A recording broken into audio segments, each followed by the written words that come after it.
যখন ওঠে কাচ্চির প্যারা ভাই কোনো উপায় নাই, যেমনে হোক খাবই, এক দৌড় দিয়া যাই আগে দোকানে।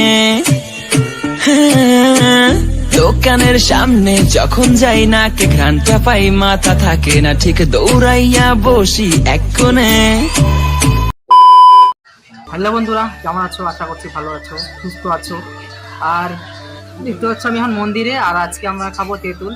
তো তেঁতুল মাখা, তো তোমরা জানো তেঁতুলটা কি, তো জানা আছে। তো আমাদের এখানে আরেকজন আসছে, এই যে মোবাইল চালাচ্ছে হটস্পটে, দেখতে পাচ্ছ। আর এদিকে তোমাদের দেখিয়ে দিচ্ছে, ওদিকেও মোবাইল চালাচ্ছে। আর এই সাইডের দিকেও সবাই মোবাইল চালাচ্ছে। মানে পুরো মন্দির, আজকে গরমের টাইম না, পুরো মন্দিরের দিকে দেখছো মানে মন্দিরের অবস্থাটা। তো আমরা তোমাদেরকে দেখাচ্ছি, আমরা তেঁতুল মাখা করলাম, আরও নানা রকম তোমাদেরকে ব্লগের মধ্যে সব দেখাচ্ছি, ঠিক আছে?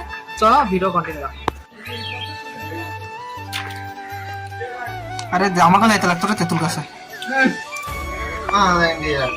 আমরা টপকায় যাই আর ও উঠবে সঙ্গে সঙ্গে উঠছি।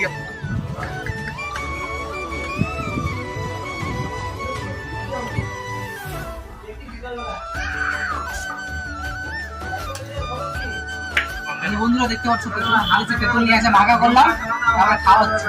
আরে দেখ এটা জয়স্টিক কিনে দিলাম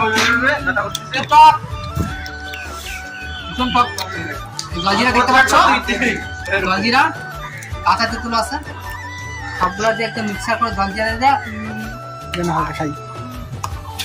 কি হচ্ছে শোনা, এই মিষ্টি তো এটা টকের মতন ভাব কেন করিস? খাই দেখ, দেখি হালকা জলজিরা। তো বন্ধুরা এই যে একদম গাছ থেকে পায়রে নিয়ে আসলাম, পায়রে নিয়ে আসার পর আপনাদের জিভে জল চলে আসবে, কিন্তু কিছু করতে পারবেন না, কারণ এটা আমরাই খাচ্ছি। এবার দেখা দেখা খাবো। গোডাউনে দেখা, গোডাউনে তারপরে দিলাম। এখানে গোডাউনে আসছে দেখবেন। নিয়ে যা। বাইরে আনি আমরা, বকাটা নাম ফাজাও তোমরা। আর এই যে বন্ধুটা বেচারার কষ্ট, হাত কেটে গেছে, খেতে পারবে না। কাটে দিস কিন্তু এটা।